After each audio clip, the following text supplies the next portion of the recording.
Hello, it's Angela, and forgive my frizzy hair. It is beyond humid here in Boston today, and I'm dying. But let's talk about the Booktube SFF Fantasy Shortlist. So I have been doing little wrap-ups for each of the shortlist nominees. So I've done one for sci-fi and for novellas, and each of those I go into which one I will vote for based off arbitrary criteria I've decided.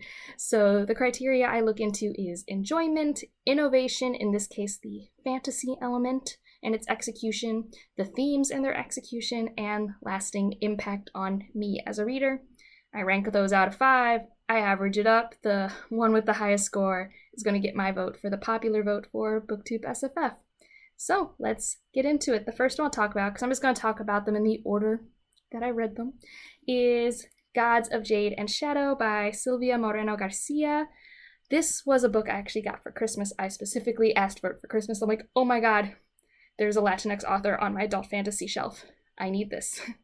Now, alas, it wasn't a perfect fit for me in terms of the plot and the characters, so it got a 3.5 out of 5 in terms of enjoyment, but I still really recommend this book. I still think it's a lot of fun. It's just there were some disconnects for me, and there were just some elements that I had seen before, and I talk about it in a wrap-up, but in general, it was only 3.5 for reasons.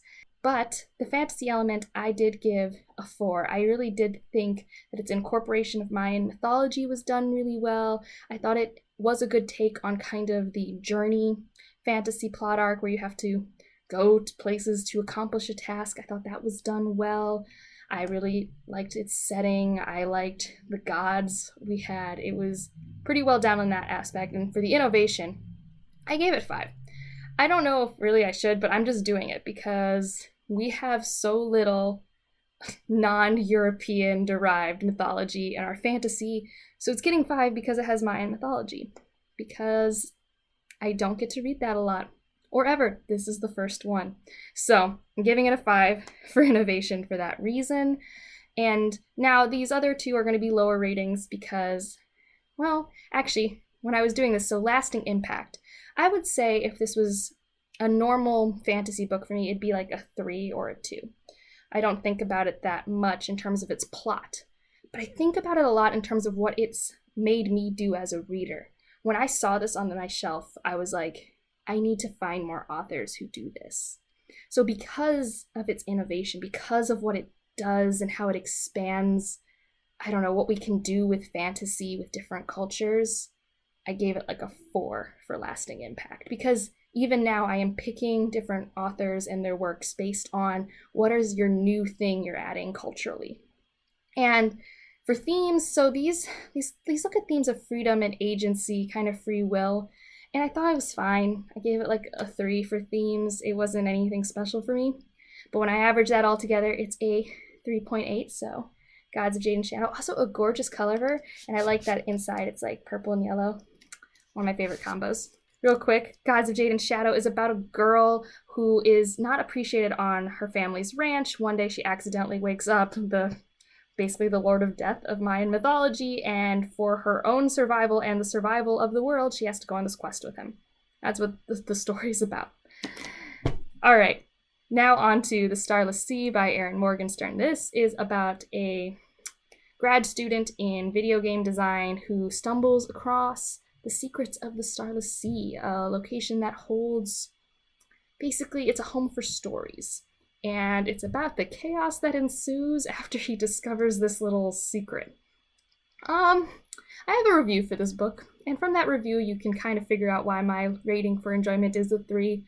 It's really the ending, if I'm being honest. I wouldn't say that the whole journey was a 3. I think there were moments of 4 5-star moments, but that ending, man, the more I get angry about it, the lower the rating becomes in my head.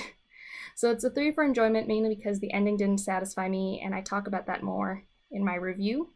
In terms of fantasy elements, I gave it a 4. I think it explores that whole, gosh, everyone uses the word whimsical, but I hate it, but it is that like whimsical fantasy element, very Alice in Wonderland, never-ending story vibe. I think it does it well. I mean, not the best, but it does it above average. And I would say in that same vein, it is pretty It's pretty innovative in that way. It does things that I haven't seen before. Granted, I don't go for this type of fantasy often, so maybe that's an arbitrary inflation of the rating. But I thought, in terms of technique and execution, I didn't have bad feelings about it. Most of my bad feelings came from plot points, which is more in the enjoyment section. In terms of impact, it has a 3.5 because it's a very popular book. So I will keep being forced to think about it because people will keep talking about it. And so I will keep having to want to say my thoughts. So without BookTube, I don't know if it would have had a lasting impact because initially I wanted to reread it. Because I'm like, oh, there's all these things they could connect. I just missed stuff. And then I watched interviews and then I realized she made it up as she went at the end, which is fine. I'm not actually judging the way she chose to write. It just means the things I thought were hidden are not hidden, if that makes sense. So I'm not going to reread it, but I will probably always be in conversations about it for the next year or so as it remains a BookTube darling. For themes, I gave it a 4 because I really did love the themes of storytelling and why we tell stories. What is the purpose of stories? And it's not just in book form, it's in oral form, it's in video games. Like, why do we tell stories? I love that theme, and I thought it was done really well here. Averaging that all together, it actually got a 3.7, so not that much lower than Gods of Jade and Shadow. So, will the next one win? Who knows? And this is Priory of the Orange Tree, hands down the one I enjoyed the most. 4.5 stars. I also have a spoiler-free review for this one if you want to hear my thoughts.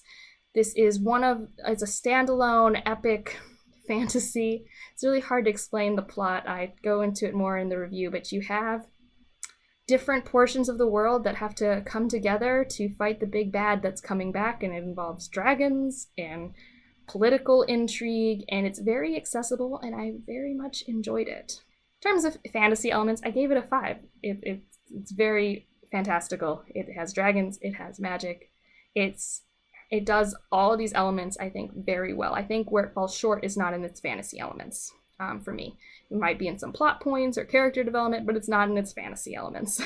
For innovation, I gave it a 3.5 because it's only slightly above average. So yes, it does a lot of fantasy things well, but not necessarily things I haven't seen before. Although there is this fire versus celestial magic that was intriguing and new to me, but otherwise it wasn't that insane, other than it was trying to also be this complete story in one book, which is rare for fantasy. So that's why it has a 3.5 and not a 3, but I didn't think there was anything that made it a 4, just off my gut feeling.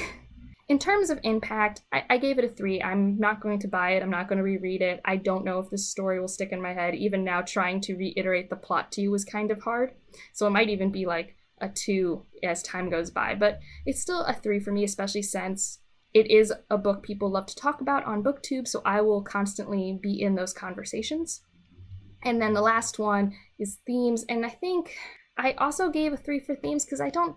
when I was making my notes, I could think of how it discusses cultural biases, I could think about how it talks about destiny and kind of religion's influence in politics, but none of this was very groundbreaking or talked about in much length, in my opinion. It was definitely just more about the story and the characters, which there's nothing wrong with that. I just didn't have a strong connection to the themes here. So averaging that all up, it's a 3.8, which means it's tied with Gods in Jade and Shadow, which means I think I'm just going to vote for Priory of the Orange Tree, because that's just the one I enjoyed more. I think that's the tiebreaker for me, is that I enjoyed it more, so that's going to get my vote. But I did not expect, when I wrote these notes out, for this to all be so close. But yes, those are my thoughts for the BookTube SFF Fantasy, and I think this is my last one in that series. I also read all the debuts, but 2 of those are already in the sci-fi video, and I don't really have that many strong thoughts there that I haven't already said many times on this channel. So with that, comment below if you've read these books, like if you liked the video, subscribe if you want to see more bookish content, and I will see you in the next one. Bye.